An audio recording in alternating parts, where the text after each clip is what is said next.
Next day, I visit with Steve Tolley, a former trapper who used to stay in the old bus on Stampede Trail back in the 70s and 80s. I don't know what it was, maybe the battery was just bent. I'm not too sure. It hasn't been running years, though. Like, my dad hasn't got it started for a while. It's working pretty good now. It's your own show going on here? This is right. Oh, he works for FBI. Oh, okay. And well, I don't live around here. I moved up here from Ohio in 1973. At Kent State, they just had that 4 dead in Ohio thing, and it was time for me to either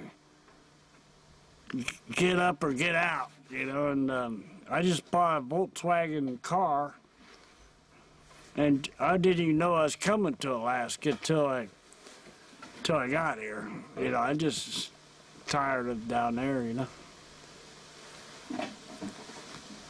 Once I got here, I was kind of broke and had to stay here. And when you get in that situation, you kind of learn to like it, you know. It's one of those years, it's like every 7 years they just populate, don't they? The rabbits just come up out of nowhere. I heard there's some lynx running around, too. They always follow the rabbits. Yeah. If there's a lot of rabbits, there'll be a lot of lynx.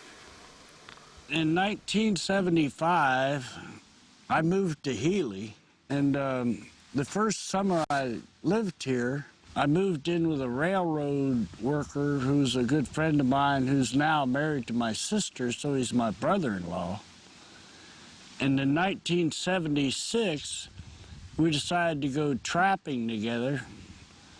From the bus down the river, there was always a lot of lynx, which are big cats, you know. And so we decided to use the bus as one of our trapping cabins. And so we hauled a barrel stove and a double bed, all by dog team, out to the bus. And the bus had no engine in it, so that's where we stored our dog food, because you could open the hood, put the dog food in there and close the hood, and it would all stay dry and not get frozen, or the mice wouldn't get into it. And the reason the bus was there is because they used to have a antimony mine out at Clearwater, which is off of the Toklat.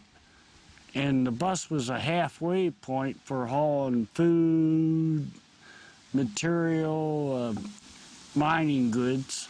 They came from lignite, but they were done. That was in World War II, so they were all done with that, so the bus was abandoned. So we just made it a trapping cabin.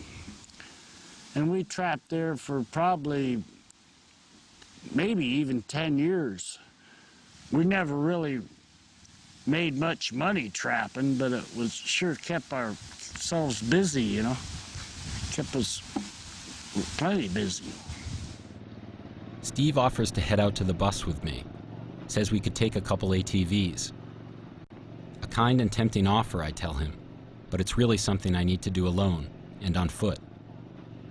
Steve's a good soul, though, and so quintessentially Alaskan that I still smile whenever I think of him.